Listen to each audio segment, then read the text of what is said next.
Hey everyone, good morning. This is Samir Kumar Sah, your host in the Experience Business Podcast.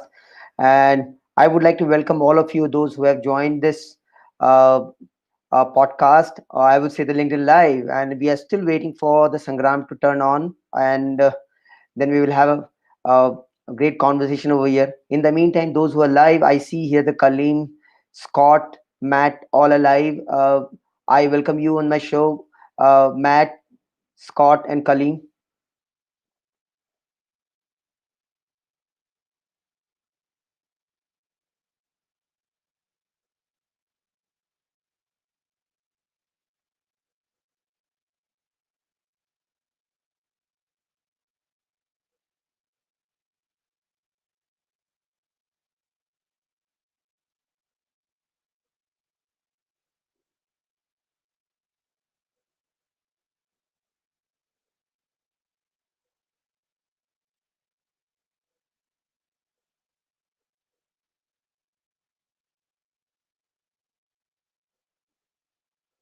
So Sangram is trying to join, but I think some problem. Let me check.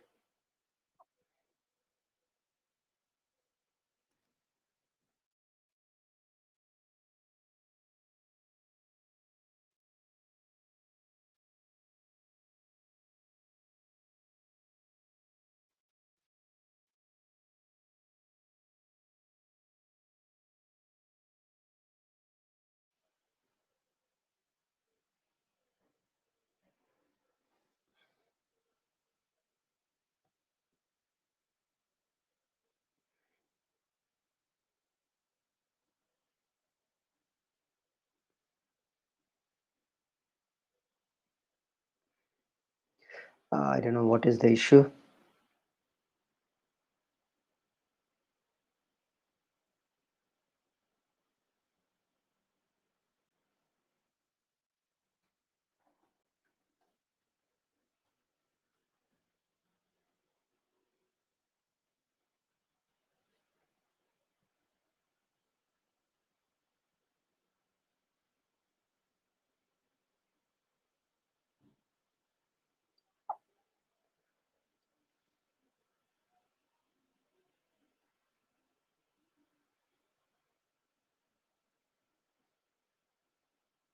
We are still waiting for the Sangram to come.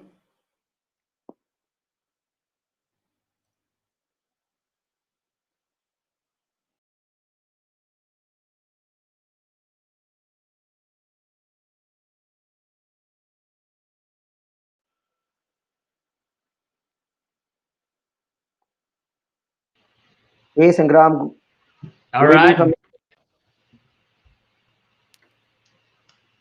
You can hear me? Yes, you're audible, All and right. we have folks here from the peak community. Those who have already joined the session here. Uh, Okay. we have we have Kaleem, we have Scott, we have Matt here, Oh, and wow. I That's think awesome. other folks are joining. That's great. That's great. Well, I'm glad you're doing this. So allow me to have a few minutes, and then maybe we'll start our conversation. Okay.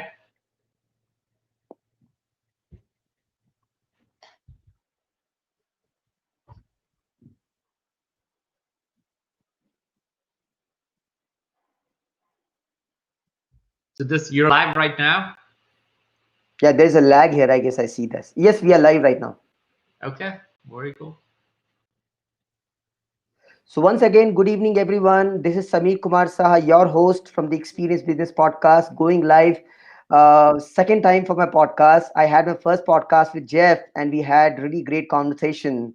In fact, we had allotted time for only 45 minutes, but that conversation went for close to 70 minutes, where Jeff gave the great insights. And today again we are here live with Sangram because the topic which is very close to me is the customer experience. And Sangram would agree here is that the every company, they believe that they are actually customer focused. No company would say that they are not customer focused, but there is but it takes to be actually the customer focus, right? It requires a lot of things, and that's why I have invited Sangram here in my episode, where we are going to discuss about how you have done what you have done for the Terminus so far, right? And for the folks, right, those who do not know about Sangram, I think it needs no introduction. But again, I would give the introduction from my side. Sangram is a co-founder and CMO of Terminus. He is two times author, evangelist for the B2B marketing, that is account-based marketing. He's building a peak community where he says that the marketers who want to grow 1% every week, right, they must join this community. And the very important tagline which I like about Sangram is when he says that, without community, you are just a commodity. Sangram, welcome here in my show. Thanks, man. Appreciate it. It's always bad to hear, when somebody says, give your introduction, because you have to like go through that and hear them say that. But one quick correction on that, like I was the CMO for Terminus for the first 3 years, and then Mhm.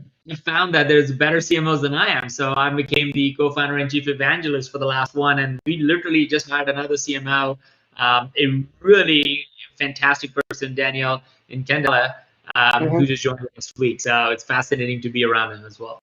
Thanks for correcting me. But this chief evangelist officer, right? I rarely see this kind of position happening in the companies.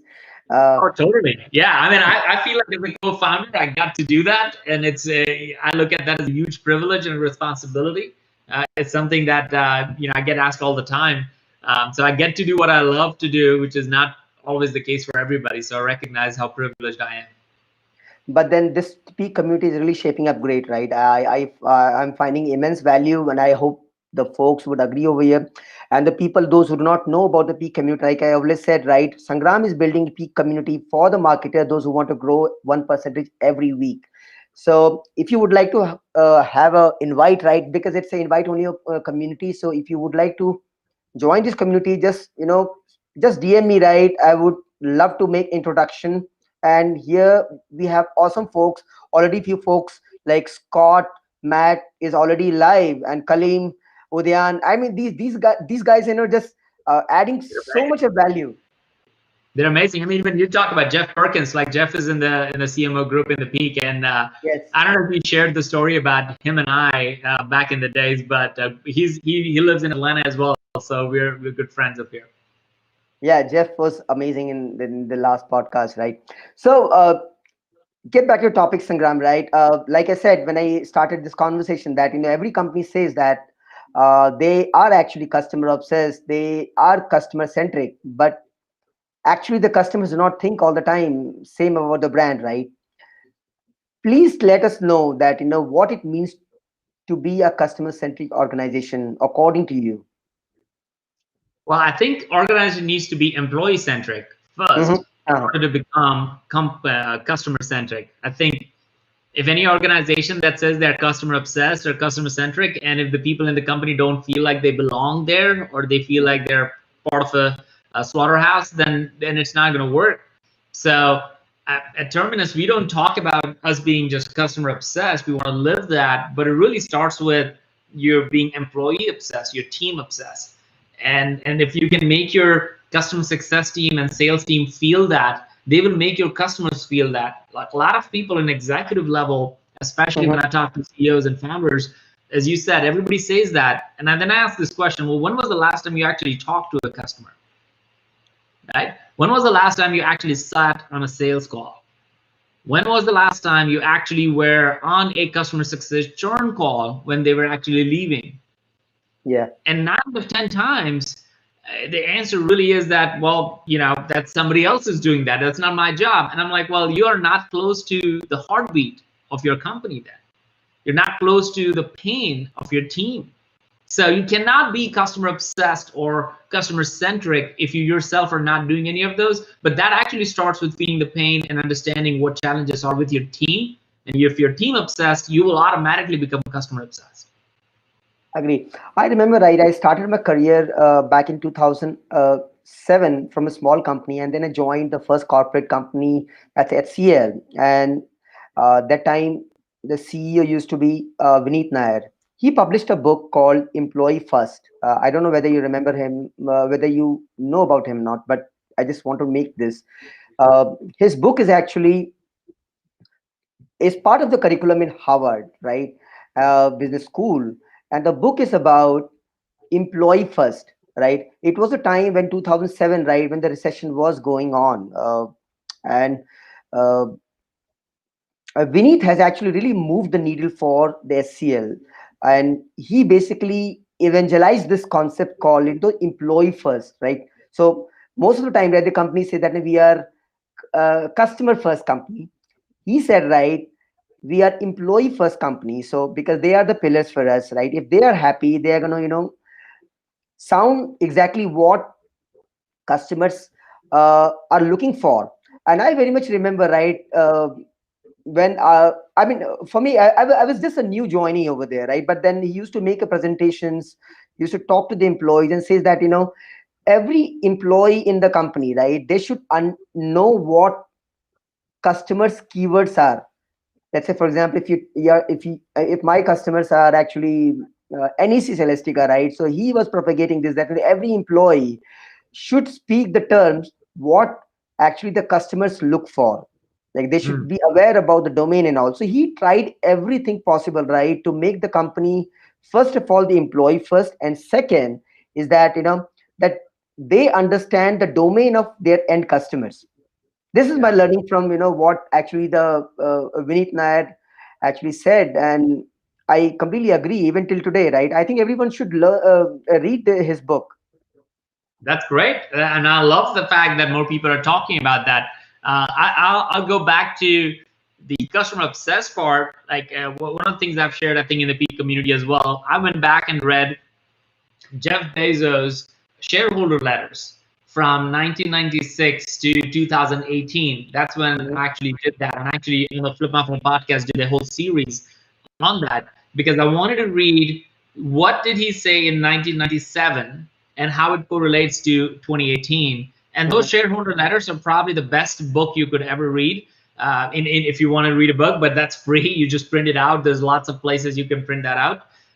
And what I realized, he talked about customer obsession in 1997, and the way he talked about that was the experience should be so frictionless. That's Yeah. what he really meant for the customers, that they would feel like, oh, why wouldn't I do that? Everything else would be painful. That's what he really meant. It didn't really mean that you choose customers over employees. It didn't really mean that profits over everything else in the company. It really meant Mhm. that you make the experience for your customers frictionless, and therefore we have this one-click buy, and that's why we all have Amazon packages like in front of your house every day. You don't I even know mean, what they are, but your package is outside your house. But that's really what it means.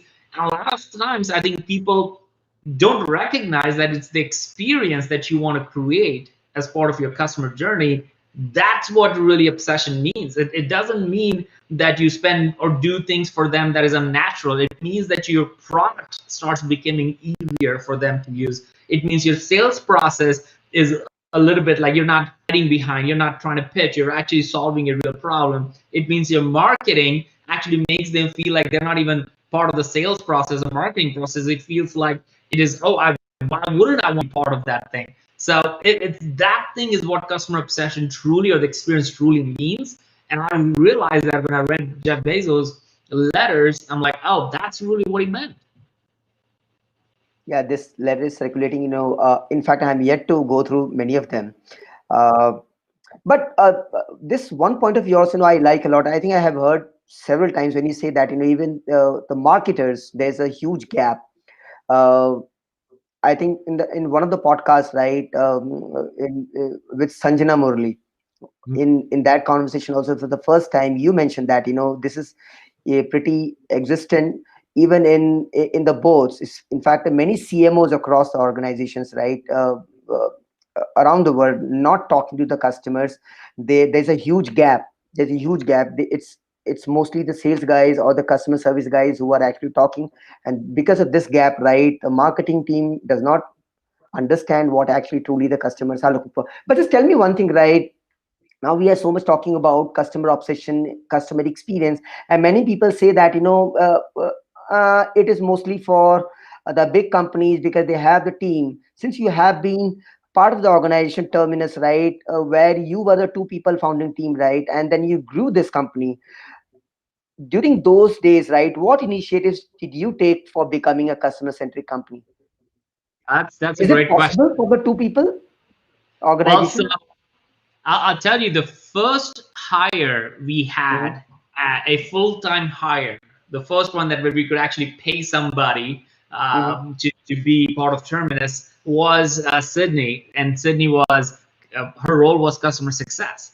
mhm, It wasn't sales. We didn't hire a salesperson. We didn't hire a marketing person. We hired a customer success person as the first person in the company. And there was multiple reasons why we did that. One, we realized, me and Eric, the co-founders of the company, we realized we could sell this stuff. We could talk about this. Right now, the first 100 customers are going to buy because we believe in it. And until it's proven to a point where it becomes a thing, nobody's gonna just start buying. The salesperson are not going to really fully understand this. What we really need is a customer success person who can make them successful. So for the first year, one of our top hires were all customer success, and then we hired sales and marketing people because we as founders were doing the sales and marketing part of it. mhm, So from day one, I think that was part of our DNA. But I also realized this from my days at Pardot. Adam Blitzer, who was the co-founder and COO of Pardot, and when we went to the acquisition of Pardot, became part of Exact Target, then we became part of Salesforce. I remember Adam mentioning this, is that there are not many things you can control when you start a company or when you build a business. But there's one thing that you can always control: how you treat your customers. yeah. And I never forgot that part. Like it really went to how you treat your employees and how you treat your customers. When they're churning, how do you treat them? When they say that, hey, I'm not going to buy from you, I'm going to buy from your competitor, what do you do at that point? When they say that, hey, it's not the right time for me, what do you do with that? So those are the moments where you actually start building and putting in the almost the nuggets of like what you really are as a DNA, as an organization. And I feel like that's when you start building a true brand. So Mhm. customer success has been the number one thing we did, and that has been one of the key areas where we are still continue to invest in. But then, what were your challenges in the initial those days, right? How you dealt with those challenges? I'm sure, right? The when you try to do on this, right? You in you are crunching on the resources, and simultaneously you are growing as well, right? Uh, Meeting the expectations of the customers is not that easy. Sure thing. Yeah. I mean, at that point, I mean, gosh, in the early days, if anybody builds a business, they know they go through this rapid getting new customers and churning, and they're Mhm, like leaving you like 3 months from now. Like, what happened? Because especially you think about Terminus, just talking about that, we were talking about account-based marketing when it wasn't even a thing. And so we were selling a dream in many ways. And there were these early adopters who were ready to jump in it because they wanted to try. They are early adopters. And there were others who were like, I'm not sure about it. So these were very hard conversations. The people like Jeff Berger, you talked to Jeff. Jeff was one of our first customers at Terminus. So I know that story well. And they churned. They did not stay with us too long because they did not see the value because our product wasn't there yet, and it was like hard. I'm like, oh my god, it's coming, it's happening, but it's not there yet.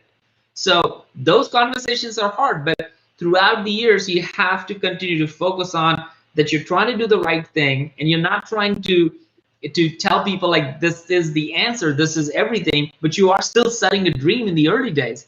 So those challenges, like it was crazy. I still remember Gretchen, who was I think our second customer of mhm. Terminus, and I remember she was with us until last year, I believe, and part of like multiple different companies that she has gone through, and she would say that, hey, look, one of the biggest thing I wanted to be part of this is because I believed in the dream that you guys were talking about. I did not think you actually had it.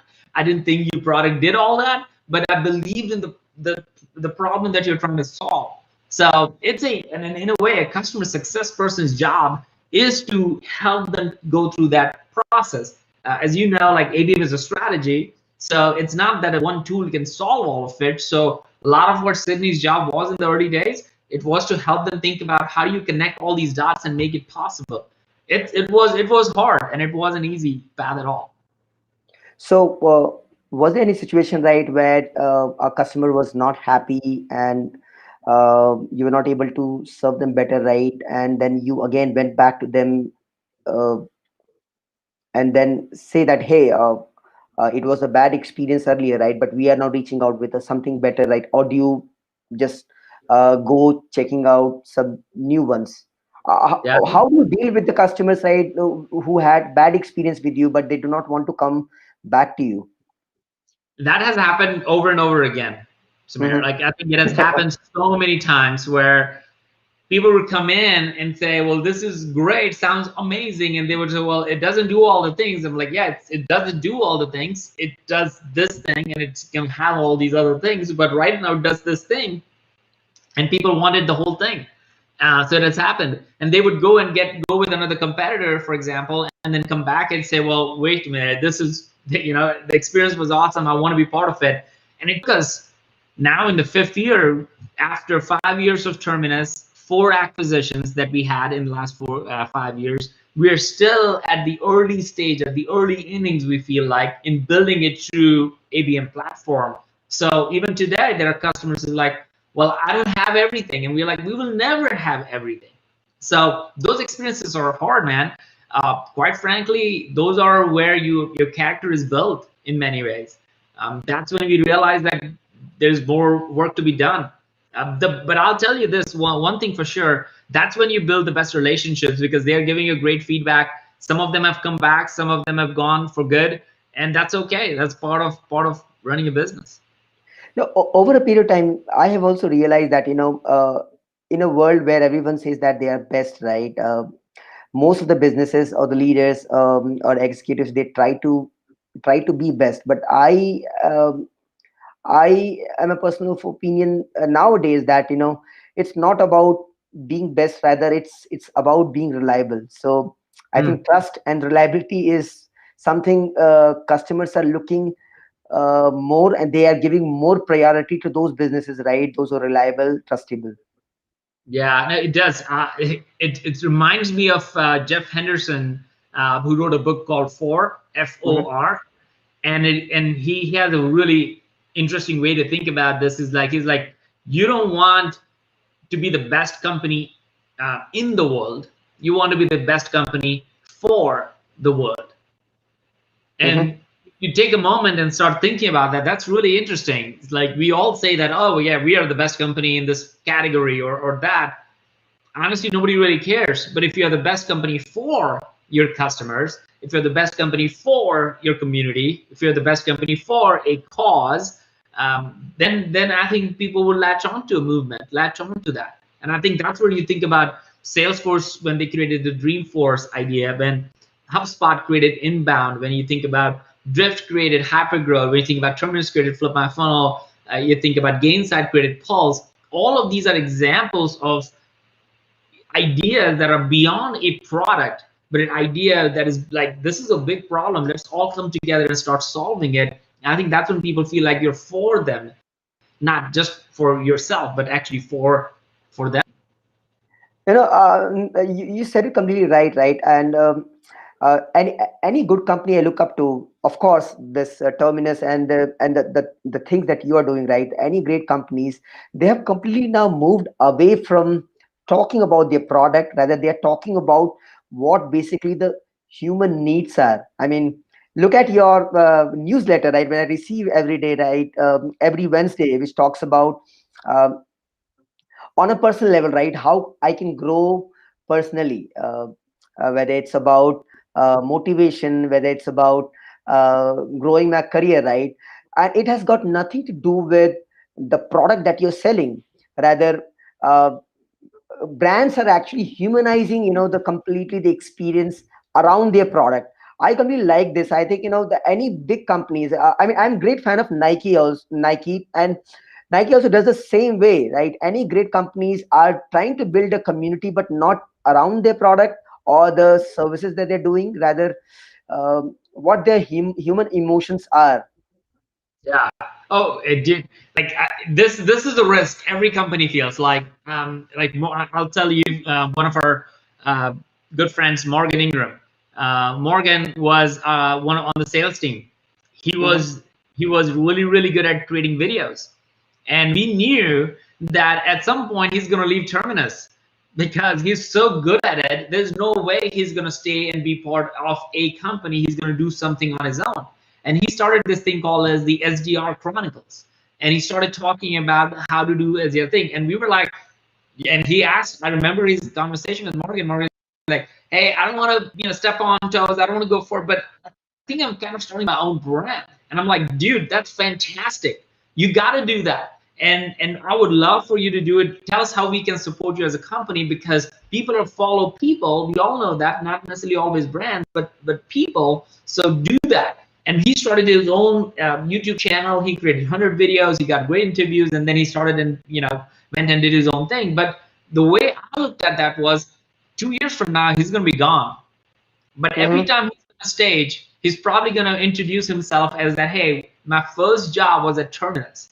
And Terminus helped me actually be who I am and allowed me to go further. When people are talking about his bio, they're going to talk about the fact that he was at Terminus. To me, that meant a lot more than trying to cut his feathers off and trying to put him in a box and say, well, all you got to do is fit this thing and do these things. It didn't make any sense. So I feel like personal brands are really important. I wish more people would do this. I wish more companies will encourage people to do it, not just post about, oh, my company is hiring, or not just post about my company won an award, but talk about your job.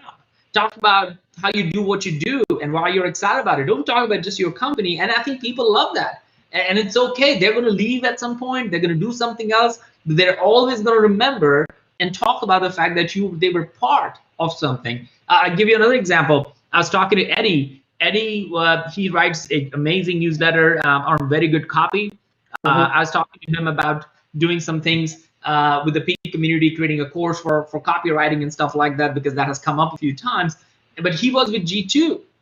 And Ryan, who was a CMO of G2, knew that Eddie is going to go one day and do his own thing.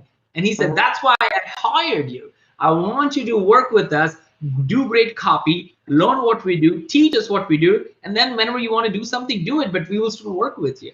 I think people need to start just being themselves and not be just promoting their own company, but promoting who they are and what they're learning without being about themselves, but what they're learning. I think companies would make a lot more money because of that.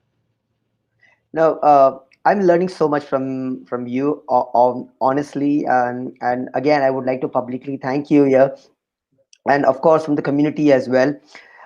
Before we jump on to another questions, right, I really would like to highlight some of the comments.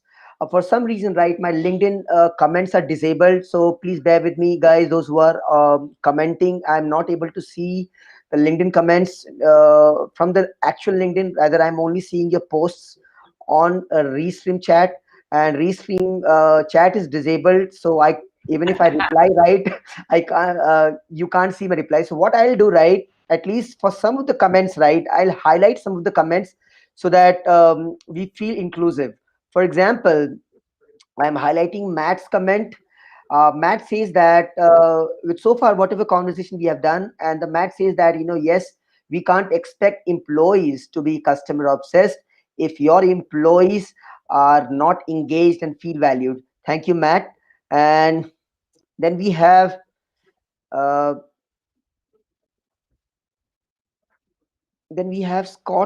Scott's comment, right, where he talks about uh, movement. Okay.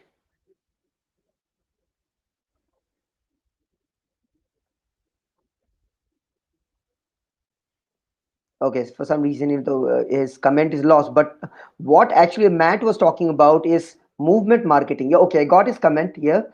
We were talking about, right, and he's saying the selling is the dream, but the movement marketing is very much important. Yeah. Then Kalim is saying about lifetime evangelism. Yes, that's what we all are talking about, right? The businesses are not talking about their own product, rather talking about what it matters truly to an individual, right? So it's all about building the personal connection. So Sangram, right? We talked about Terminus being a small two people team, and then it grew now, right?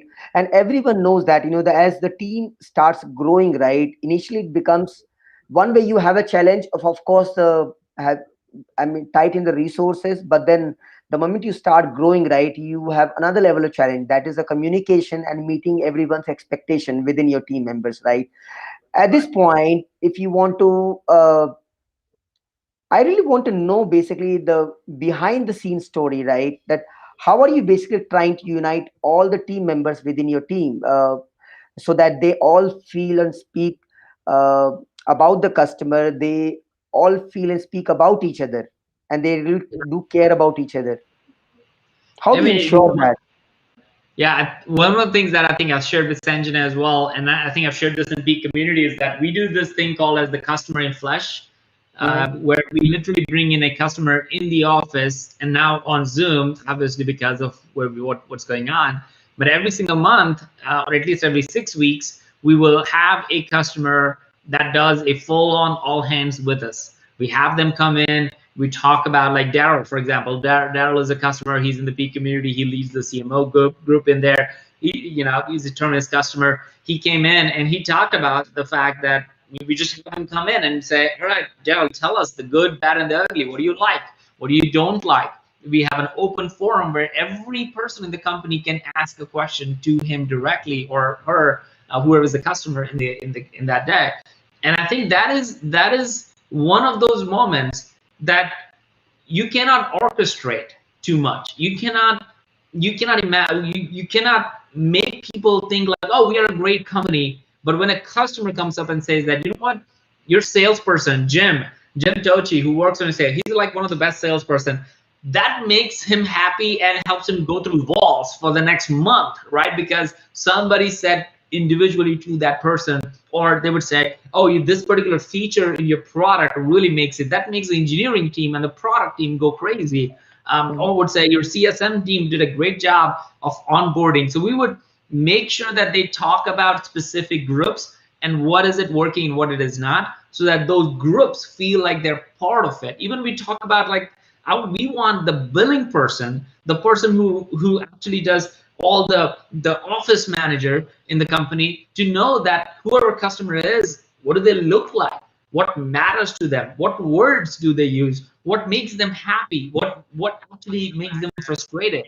And that thing that we do every 6 weeks becomes a talk of the town. So next time people say, what would Daryl want? What did Amber say? Remember, Daniel said that, we this is the next thing. Like, why are we not building that? So that to me is outside of our all hands, outside of our meetings, outside of our huddles, outside of here are the top 5 priorities for the company. Those are all good things. Those are all table stakes. Every company should do it. But bringing in a customer and giving them the floor and having the team be part of that, I think is a game changer. I think uh, as a co-founder, as a marketer, I feel like that is the single most important strategy that unites your company like nothing else you could do. I also feel that that every company should also have a kind of an empathy code, right?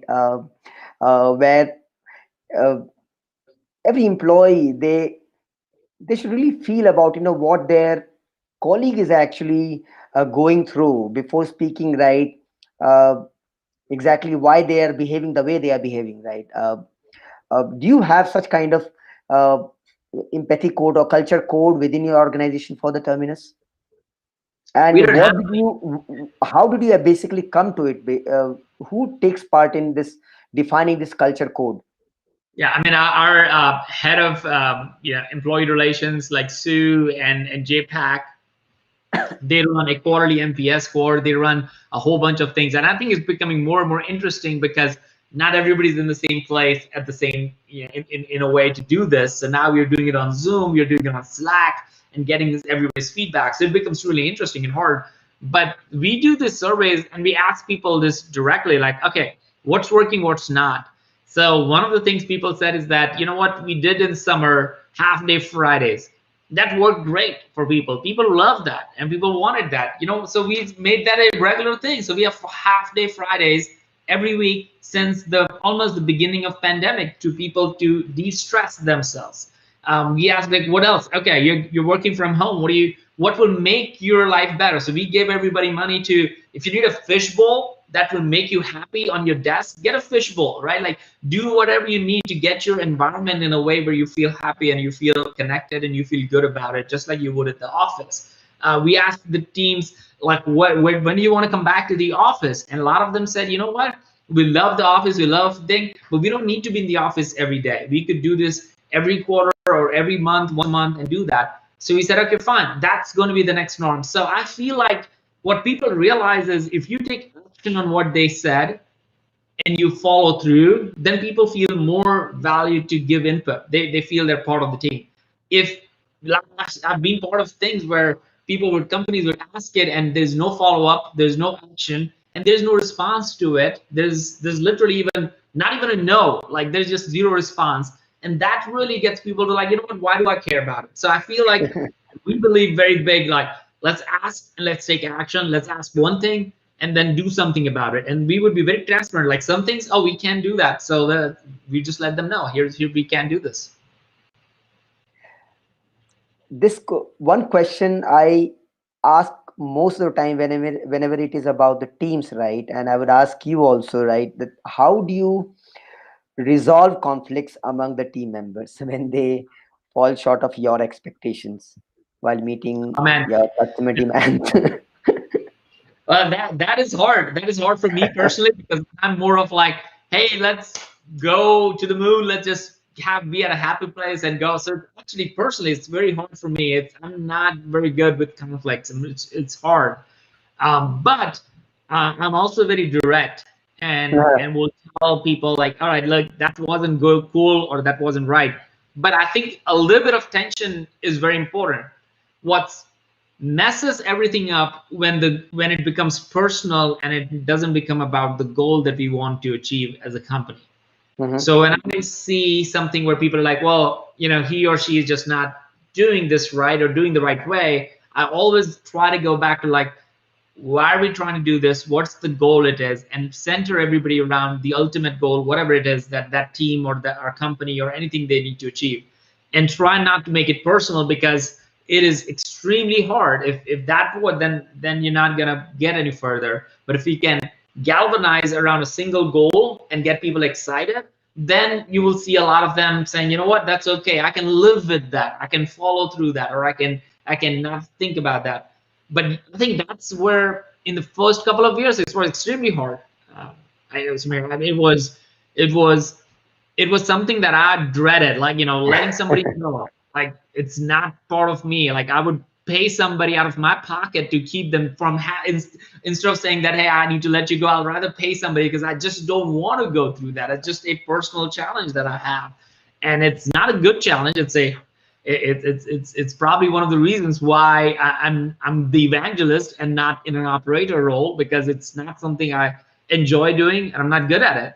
But there are other people who do it because it's the right thing to do. Yeah, many companies are now introducing a new role like chief happiness officers. Yeah, I don't know about that. That might be, I might be the chief contender for something like that. But it's not about being happy all the time. It's about being motivated all the time. Agree, It's about agree. being inspired all the time. And I feel like that's the camp I love to be in, is like vision casting and like not, oh, we're gonna make 100 million in revenue. Like that doesn't inspire me at all. Like we will make it as a company, we'll do that. Terminus will be like that in a couple of years. But that's not the one thing that inspires me, or I think most people in the company, in the office manager, they're like, okay, great. What inspires is like, you know what, 2 years from now, we might be able to go to New York Stock Exchange and ring the bell and be a public company. And that's a picture of success that might get more people excited. What we might be able to do is that as a company, we could sponsor people's vacations so that they can have a great vacation. Now that inspires me, and that hopefully inspires others. So those are the kind of things that actually changes people's life in the moment, as opposed to this arbitrary money thing that really doesn't drive any excitement. Yeah, that's so cool. That's so cool. But one thing, you said earlier before this last line, right, where you said that yes, of course, managing a team and meeting expectations is not that easier. But what you said is completely right. That in many cases, I think it's about communication and just politely saying and making the things very clear that why something should go ahead, why something should be put on hold, or why this should not go, why this your opinion matters, why this uh, others' opinion should be considered. I think what you said is somewhere is right, that it's difficult, but then having a very clear communication is also will in many cases remove such kind of frictions. Oh, it does. You remember we had Pat Lencioni, on one of the lives that I did. He wrote several books, right? And one of the things that he had talked about, I don't know if you were part of that, Hmm. Samir, but he talked about this idea of wonder, that each one of us have this thing. And I always hated that about me. It's like, oh my God, I'm a guy of, like, I like to invent things, I like to imagine things, and I love to galvanize, I like to build communities. But in the middle, he talked about discernment. Like, I hate that. I need somebody to be my partner to do that, but that's not my strength. Like, I think every idea is great until it fails. So, but I need discernment. I need somebody to have tenacity on the end. So those are a couple of elements. And I think when you went through that, it made me realize, Samir, is that that's okay. Like, it's not, I was guilty about it for a long period of time. And then I realized that's okay. That's just not who I am. So instead of trying to be someone that I'm not, we just hired another CMO, we hired another CEO, we hired people who are operators, who get it, who love doing it, and they're great at it. And it allowed me to go and write books, allowed me to do events like I do, allowed me to create frameworks like I do. I'm writing a third book. Like, so it allowed me to do the things. And I think about this all the time. What if I did not lean into my strength and I tried to be someone that I'm not? Would I have enjoyed it as much as I enjoy what I do today? Would the company be successful as much as it is right now? Would we be in a better place, personally, professionally? And I feel like now that I look back, at that time it was very hard, but now I look at it like I'm not guilty about it anymore. I'm not. I feel like I let go of those issues and insecurities that I had, and I'm more open now about it. It wasn't the case 2 years ago. I felt ashamed. I felt like I'm not good enough. But now I'm at a point where I feel like, oh, this is what God has made me to be. Let me not be somebody else. Let me fully embrace it and be open about the things that I'm not good at. uh, I think it's very hard. What you're saying is very straightforward, but I think for vast majority of us, right, across the world, I would say, in fact, is that many times we somewhere know that what is best for us, right? But making a shift from what we want and what is supposed to be actually is actually the gap. And the moment we realize that the someone who tries to bridge this gap as soon as possible, right? Then that's amazing. That's amazing. I will. Yeah, it doesn't happen all the time. As I said at the beginning, I feel extremely privileged to do what I get to do. But it did come at a cost Mhm, of not being in a role. But I think about that cost was nothing compared to the benefits. It outweighs it. But in the moment, mhm. I'm with you. It's extremely hard. Yeah. So now on a matter of quantifying every effort, right? So far we spoke about building the processes, teams, and all, right. But then especially anything, if you don't measure, right, how we can say that whether it is really working or not, right? For the team point of view, uh, how do you make it all these things, right? Data driven or data informed, right? Yeah. How Yeah. being data informed have actually served, um, actually helped you serve the customers better or building your processes better? It Not all things could be data driven. Mm-hmm, Like, for example, if somebody would have said, hey, building a flip my funnel community early days of Terminus is that there's no data to prove that one way or the other. To hire a customer success person before you hire a salesperson, if there is data, that's probably against it. Mhm. So there you can make all the decisions with data. At the same time, you have to start making certain decisions with data. I think that's the distinction. So your vision of where you want to go, that's not data. That is your gut feeling and your pain and just dots of amazing conversations you have had, and you just have a feeling that that's where the world is going, or I want to take the world over there.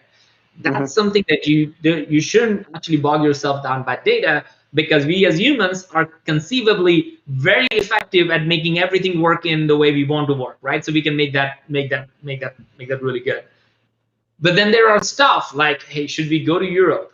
Should we open a EMEA location? Should we open an APAC location to expand our business? Should we launch? Should we acquire another company to expand our business? Like those things are all should be all data driven. If you have the money to do that or not, all stuff. So I think we as an organization have leaned into this idea that there is certain philosophical things we should just do because we have a gut feeling and that's in our DNA and we'll always do.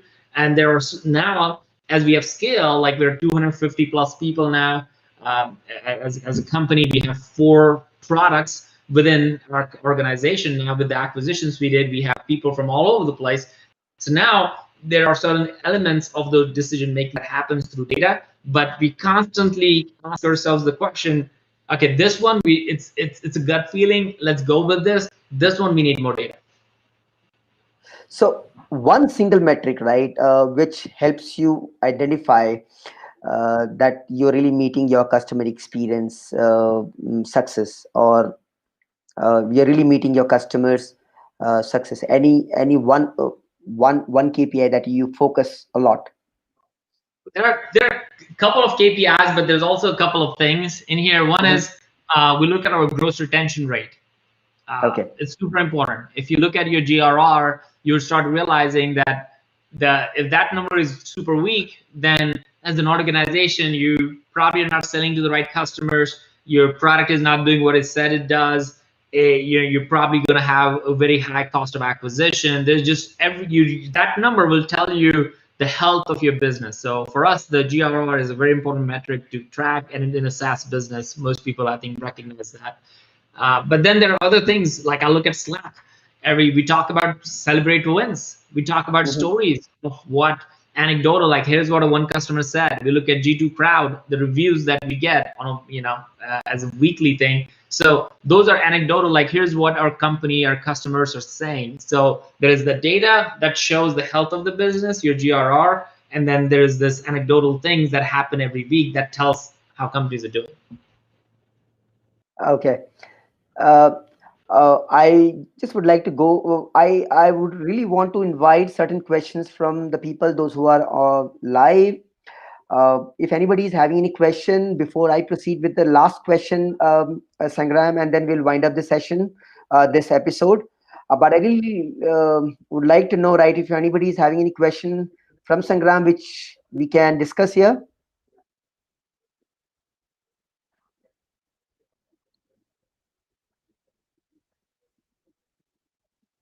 Do you bring people in, or do you just have people do the comments? So what I'm doing is people are actually commenting here, and I'm trying to highlight those questions. Some of the great comments which is present here, right? I thought of, maybe I cannot read out, but then people can at least read what they are commenting. So what is interesting going on is that although we are talking here, but then there is conversation going on where the people are talking to each other, right, and discussing about what we are discussing, Yeah. which is great. Yeah, that's the beauty of live. That's why I think everybody should be doing lives and party. And don't really, I always said this, like, man, I'll do lives even if nobody shows up, because that's what podcast is. Nobody really shows up to your podcast, right? It's you and that person. So why not do it live, and then you have this amazing things happen. So that's fantastic. I mean, yes, I remember that we had this podcast schedule, right? The 20 days or 15 days back, right? We were just about to record this, and then we said, no, no, let's do it live, right? And I was thinking, no, did I miss out the opportunity? Because anyway, this guy is also very busy, right? Is this okay that, we schedule the time and then once again reschedule it to Yeah. do it on LinkedIn Live. But then I think you made it a right decision, right? So Sangram, right now we will have uh, okay.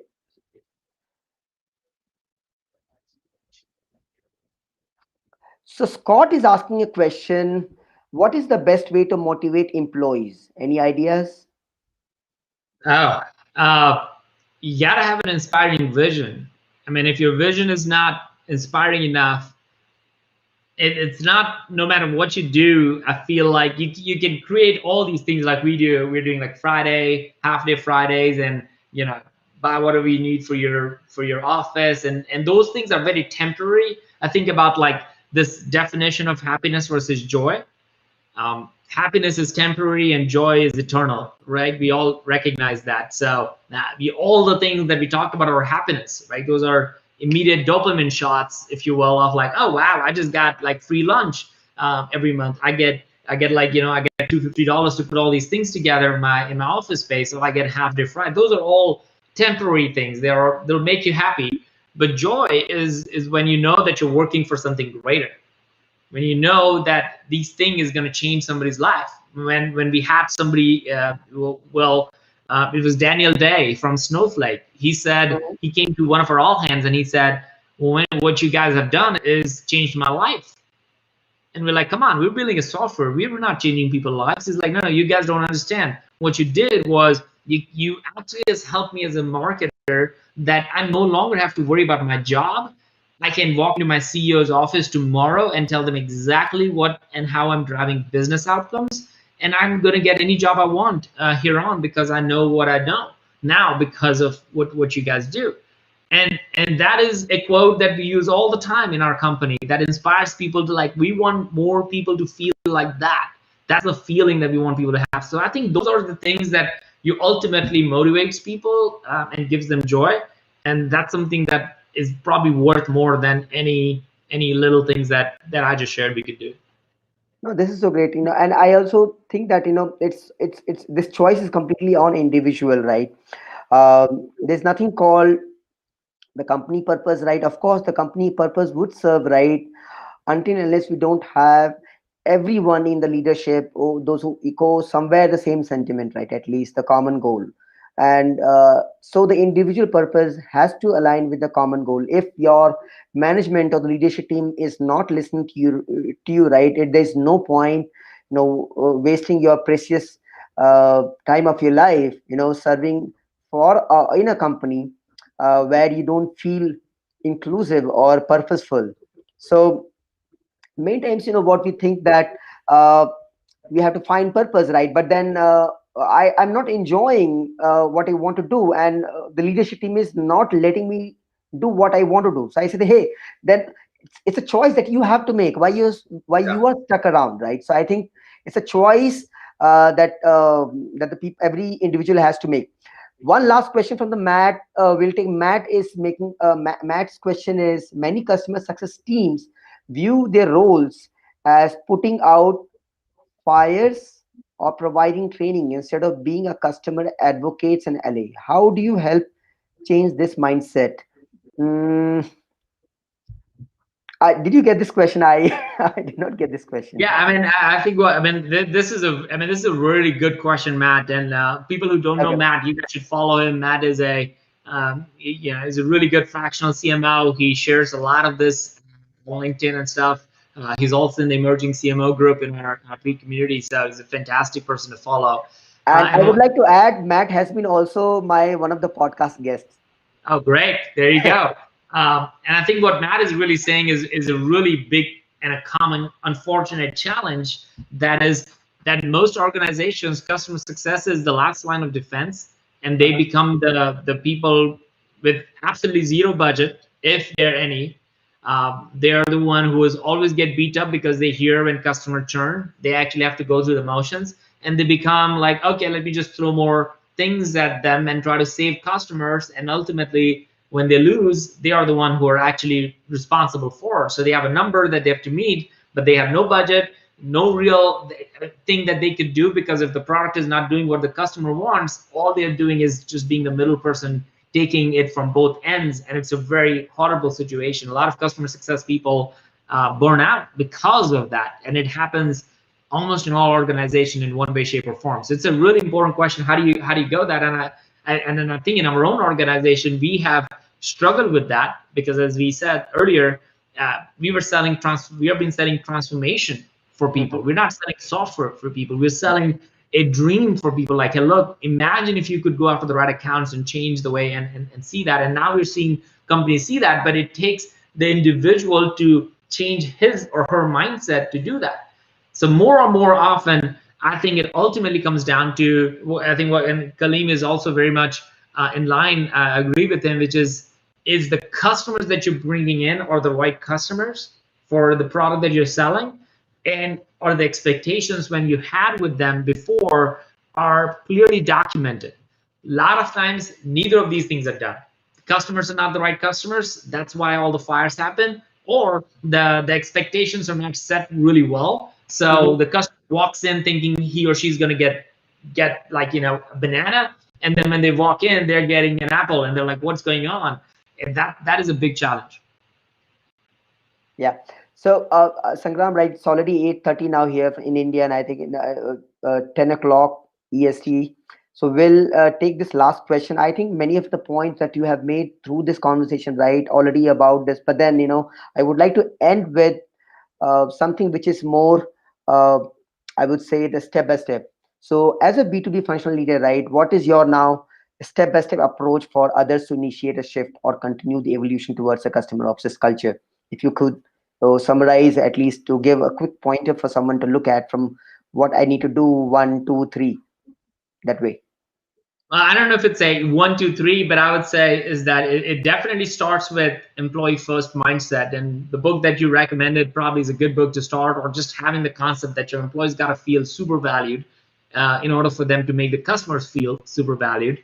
Number two, I'll concur with Kaleem over here. We talked about expectations. Is that this is a whole game of expectations.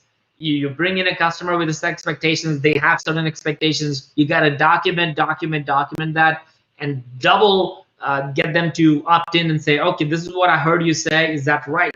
Very important thing to do, because a lot of people think something different and say something different, and when they see it, they're like, well, that's not what I really meant, and that's a problem. So if you want to create a great customer experience, I think you need to really document the process, understand what it is, reaffirm that that's what you understood and they meant, and actually deliver on that, and be very clear about what you can deliver from upfront. That's where most companies and I think CSMs actually struggle. They would say certain things, and it doesn't really drive business outcomes, and they're stuck in the middle. So be clear, set expectations right from the get-go.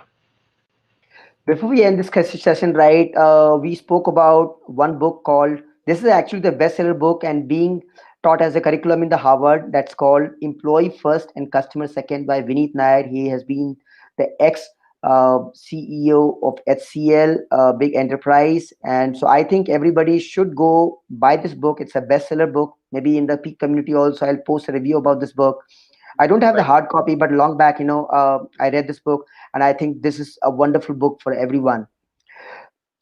Sangram, thank you so much. You joined in this conversation, right, and shared the insights. But before we end this session, right, of course, we want to talk about your third book, which you are writing, so that we get to know about, right, what is this book is all about, how you're working on it, and what is the key takeaway for all of us to go through in the book writing journey that you are having. Because I see that in the community, right, every week you post a video about what's your progress. Yep, that's what I'm doing right now. So yeah, I'm writing my third book, and I felt like I never thought I would write books. Like my parents would be like horrified if they knew like 10 years ago I would write a book, because that's not something I ever thought. But guess what? I've written 2 books. I'm writing a third book. I think I'm going to write 20 books in my life. So that's just, I feel like my new passion.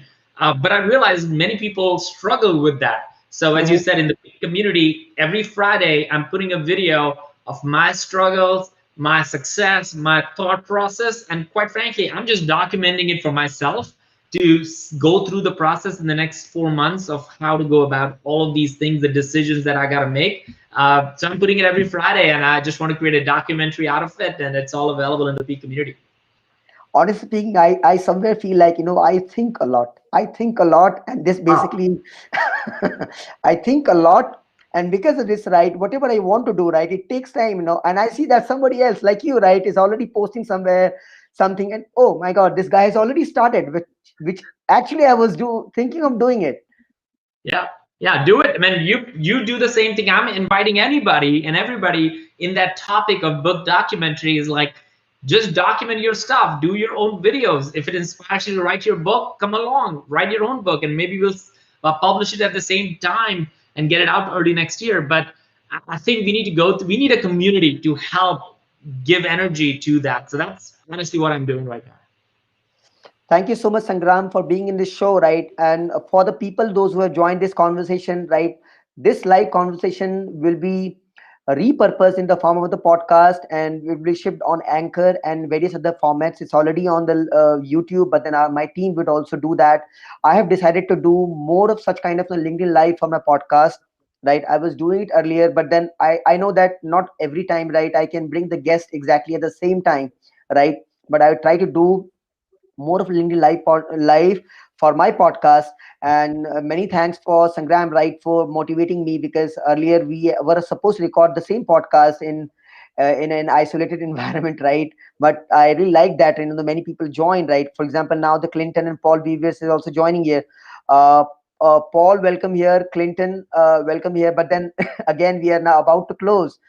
So thank you so much, Sangram, Thank and you. thank you so much for others, those who are joining the session, right? Those who are from outside India, and if you're in the US, right, it's the starting of the day, so have a great day. And for the people, those who have joined from India, right, it's a great evening, it's a good night, uh, and thank you so much. Thank you, having a great conversation. Thank you so much, Sangram. Bye. All right. Thank you, folks. Thanks, Samir, for having me.